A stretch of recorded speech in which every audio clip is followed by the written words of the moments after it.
Hi hello నమస్తే welcome back to my channel. ఇవాళ అయితే నేను వరగనప అనేది ఎలా బాయిల్ చేసుకోవాలని చూపిస్తున్నానండి. మొన్న అయితే ఎలా చుట్టాలి అనేది చూపించాను కదా.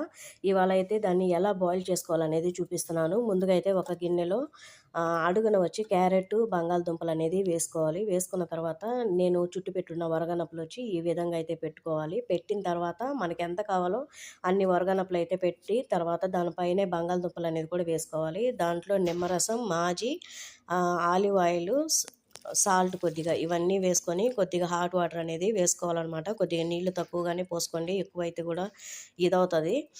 నీళ్ళు ఈ విధంగా పోసిన తర్వాత ఒక ప్లేట్ అనేది తీసుకొని ఆ గిన్నె లోపల బోలించాలన్నమాట. ఎందువల్లంటే ఆకులు అనేది ఓపెన్ కాకుండా ఉంటుంది. తర్వాత దాని మీద ఒక గిన్నె అయితే బరువు అయిన గిన్నెని అయితే పెట్టాలి. పెట్టిన తర్వాత నేను 2:30 గంటల సేపు కానీ లేకపోతే 3 గంటల సేపు అయితే ఉడకబెట్టాను అనమాట. అయిపోయిన తర్వాత ఒక గిన్నెలో దీన్ని అయితే తీసుకోవాలి. తీసుకున్న తర్వాత వాటిలన్నిటిని ఆరబెట్టిన తర్వాత ఈ విధంగా అయితే మనం దేంట్లో అయితే సర్వ్ చేసుకుంటామో దాన్ని అయితే ఈ విధంగా అయితే డెకరేషన్ చేసుకొనేసి రెడీ చేసి పెట్టుకోవాలన్నమాట. Thank you for watching.